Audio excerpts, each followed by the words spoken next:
Bom dia, primeiro colegial. Vamos lá para a nossa aula, videoaula número 3. Na última aula eu falei sobre carboidratos e agora nessa aula sobre lipídios, ou seja, carboidratos, lipídios, proteínas, ácidos nucleicos e vitaminas são 5 substâncias orgânicas que a gente vai estudar aí, tá bom? A gente está no grupo 2 ainda, na página 319. Pessoal, vamos lá. Por exemplo, quando a gente quebra, desmembra aí, digere uma proteína, ela forma partes menores, chamadas aminoácidos. Quando a gente quebra DNA, a gente transforma em partes menores, chamadas nucleotídeos. Quando a gente quebra lipídios, a gente forma partes menores, chamadas ácidos graxos e glicerol. Então, ácido graxo e glicerol seriam ali as menores partículas, ali, menores moléculas que compõem o lipídio. Então, quando a gente se alimenta de algo que tem lipídio, nosso corpo vai digerir esse lipídio até transformar, até chegar em ácido graxo e glicerol, que é o que a gente consegue absorver. Tá? A gente estuda 4 tipos de lipídios. O primeiro tipo são os triagliceróis. Os triagliceróis, eles são formados por óleos e gorduras. Qual é a diferença de óleo e gordura? Tem algumas diferenças. Óleo geralmente é estado líquido na temperatura ambiente. Gordura, sólido. Quem produz, lembrando que substância orgânica, quem produz é o metabolismo dos seres vivos. Quem produz gordura como reserva energética são os animais. Quem produz óleo como reserva energética são as plantas. Gente, vocês acham que é fácil dar aula com mais bicho que gente em casa, não é? Timbu, o que você está fazendo aqui? Timbu, tô trabalhando, Timbu. Timbuzinho, trabalhando, dá licencinha, dá? Ai, gente. O que a gente faz? Timbu, licença. Então, voltando.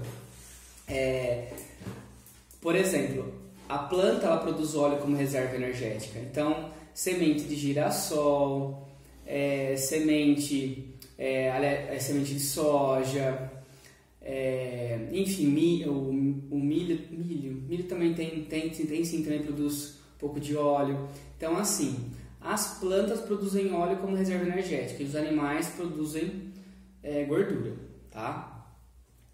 Seguinte, qual a função da gordura no nosso corpo, além de ser uma reserva energética? Ela tem mais função. Por exemplo, se você pegar uma pessoa que ela é mais gordinha, ela acaba às vezes sentindo menos frio que uma pessoa que está bem magra, tá? Por que isso? A gordura, gente, além de ser uma reserva energética, ela também é um isolante térmico. E além disso, a gordura também tem função estrutural, tá? Então, todo mundo tem gordura no corpo, Lógico, uns mais, outros menos. Mas a gordura tem um papel no corpo. Aonde ela fica geralmente, A maior parte da gordura nossa corporal fica embaixo, logo abaixo da pele, Então, tem a epiderme, a derme, logo abaixo da tela subcutânea tem gordura. As pessoas que conseguem ver melhor aqui, os vasos sanguíneos, do braço, as veias aqui, é porque elas têm uma camada de gordura menor, tá? A pessoa que consegue ver, quase não ver essas veias, é porque ela tem uma camada de gordura um pouco maior embaixo da pele, tá bom? E para ter porcentagem alta de gordura, não precisa ser necessariamente gordo, tá? Tem pessoas que aparentemente são magras, só que aí você vai medir a taxa corporal de gordura dela é alta, tá bom? Que a gente fala que é o falso magro. Bom, vamos lá. Aí depois, o próximo lipídio que a gente estuda são os fosfolipídios. O que é um fosfolipídio? Fosfolipídio é uma molécula anfipática. Me ajudou muito, Molécula anfipática, faz quanto isso aqui é um fosfolipídio. A molécula anfipática ela tem uma parte hidrofílica, que tem afinidade com a água, e uma parte hidrofóbica, que não tem afinidade com a água, certo? Isso é um fosfolipídio.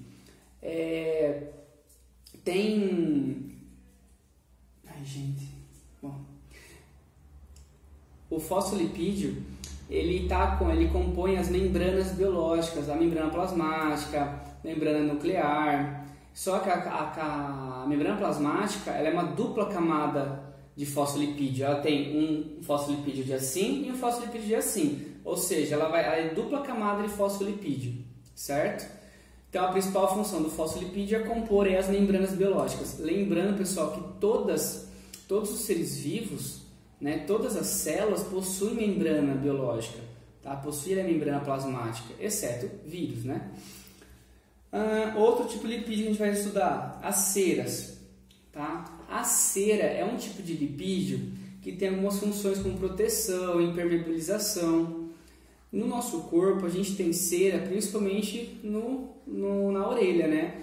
Que é o cerumen, que é uma proteção. Se é proteção, então eu não posso passar o cotonete? Pode. O que você não pode é pegar o cotonete e colocar no tímpano, né? Senão você vai se machucar. O excesso de cerumen pode se tirar, não tem problema. A cera também é um material utilizado para as abelhas fazerem as colmeias. Planta. As folhas das plantas, tá? Elas têm uma camada de cera em cima delas chamada cutícula. Qual é a função da folha das plantas? A função das folhas é fazer fotossíntese e transpiração, né? Perda de água, para controlar a temperatura corporal da planta. Então ela transpira, evapora a água ali. Beleza. Só que a planta tem que transpirar. Só que se não tiver uma camada de cutícula em cima dela, imagina uma planta sem cutícula nenhuma em cima dela, exposta diretamente no sol. Aquela planta vai torrar, tá bom? Então toda planta tem cobrindo ali a folha essa cutícula, que é uma camada de cera. As plantas que têm uma folha verde mais escura, não significa obrigatoriamente que elas têm mais clorofila. Às vezes é porque a camada de cera, a cutícula em cima delas é menor. Então o verde da planta aparece mais. Por isso que essas plantas que têm folhagem verde bem escura, elas acabam sendo plantas de ambiente interno, porque elas absorvem com muita facilidade a luz solar. Então, se colocar no ambiente interno só com claridade, sem luz solar direta, ela já consegue fazer fotossíntese. E se você colocar no sol, como ela tem uma camada de cera de cutícula muito pequenininha, ela acaba torrando no sol, você acaba queimando a planta. Então, quando você for escolher uma planta para pôr dentro de casa, você pode optar por aquela que tem uma folha verde mais escuro, tá bom? Aí você vai lembrar que é por causa de um lipídio chamado cutícula, que é um tipo de cera, né, que fica por cima das plantas, que a planta verde escura vai ser menor essa camada, ok? E o quarto e último lipídio é o esteroide. O esteroide é um lipídio que é precursor de hormônios como progesterona e estrogênio, que são femininos, e testosterona, que é masculino. Ou seja, o lipídio esteroide, ele é precursor de hormônios esteroides, ok? Ele é precursor também do colesterol. Um tipo de lipídio esteroide é o colesterol. Aí o pessoal fala assim, é colesterol, né, que é negócio ruim e tal. É mais ou menos, é assim, é relativo. O colesterol, pessoal, é taxado como vilão, mas é assim, o próprio corpo, o fígado, o próprio corpo produz uma porcentagem grande de colesterol.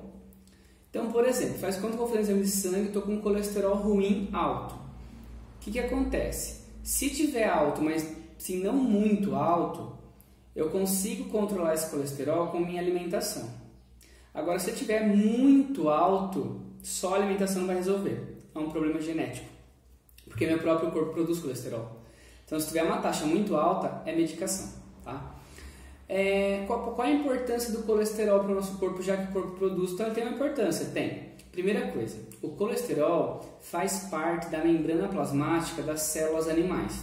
Células vegetais, uma das únicas diferenças entre membrana plasmática vegetal e membrana plasmática animal é que na membrana plasmática da célula animal tem colesterol. Na membrana plasmática da célula vegetal não tem o colesterol. O resto é basicamente a mesma estrutura, bicamada lipídica, né, fosfolipídio, algumas proteínas, carboidratos também, certo? Outra função do colesterol, além de formar as membranas biológicas, o colesterol é precursor da vitamina D. A vitamina D é aquela vitamina que o nosso corpo produz quando se expõe ao sol. Só que se não tiver do lipídio do tipo colesterol, o seu corpo não produz, tá? O colesterol é dividido em dois grupos, o LDL e o HDL.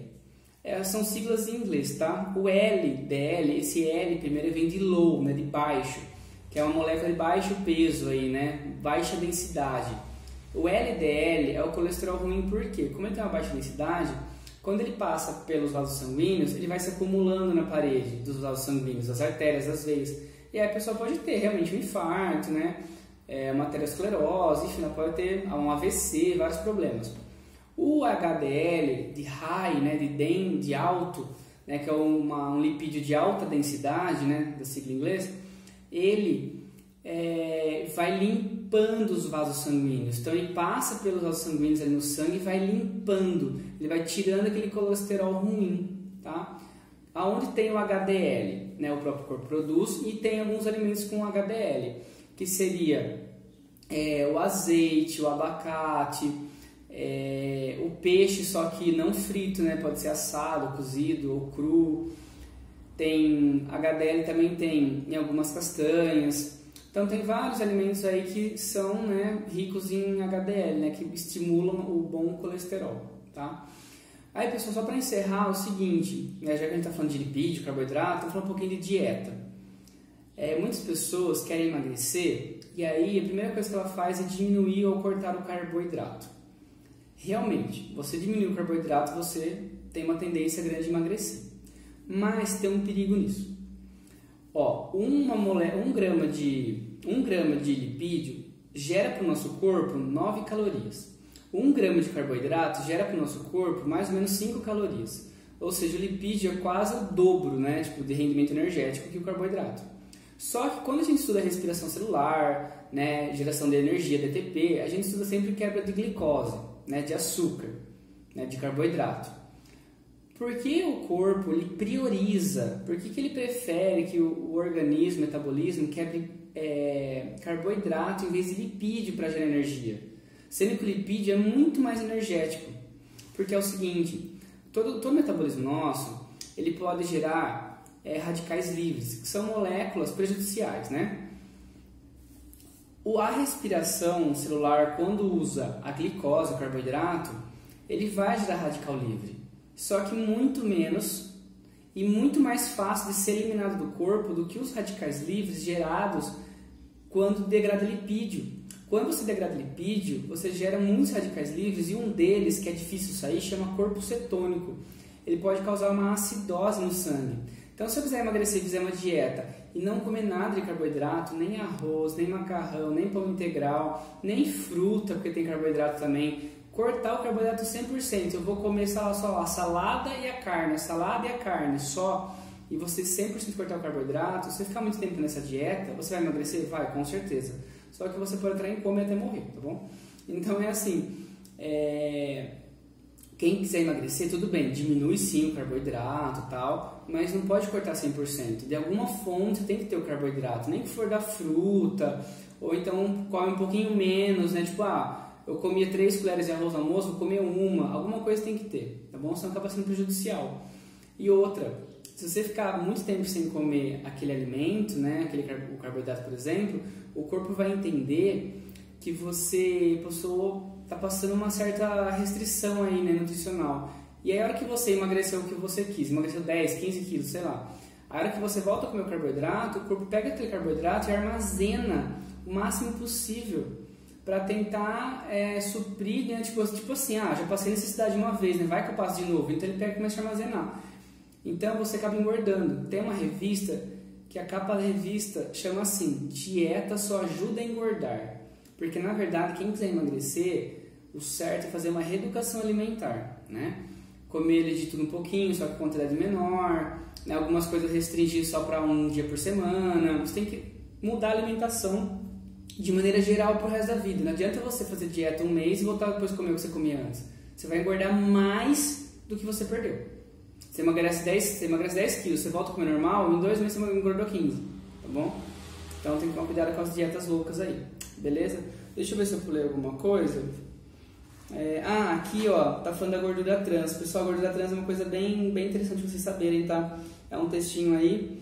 Gordura trans é uma gordura, chama trans porque ela é transformada, é tipo assim, um óleo vegetal, de origem vegetal, que ele foi transformado numa gordura, né? Ou seja, um óleo que é líquido foi transformado em gordura que é sólido.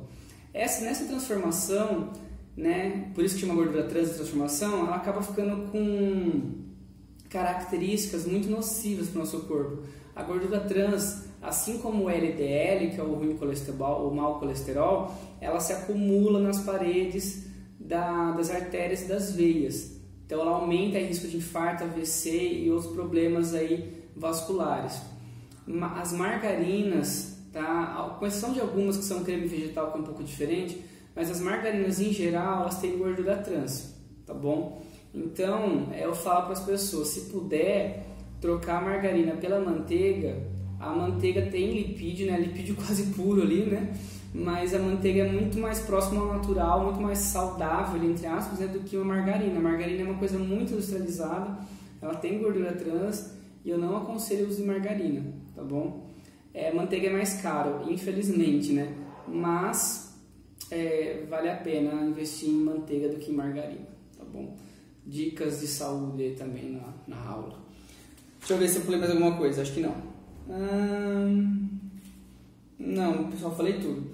Página 319, 320 e começo da 321, tá bom? Então essa foi a aula de hoje, apostila 2. A próxima aula vai ser sobre proteínas. Aí depois a outra aula, enzimas. Aí a gente acaba o grupo 2, tá? Então a gente está um pouco atrasado aí, mas beleza, vamos seguindo que a gente chega. Bons estudos, pessoal!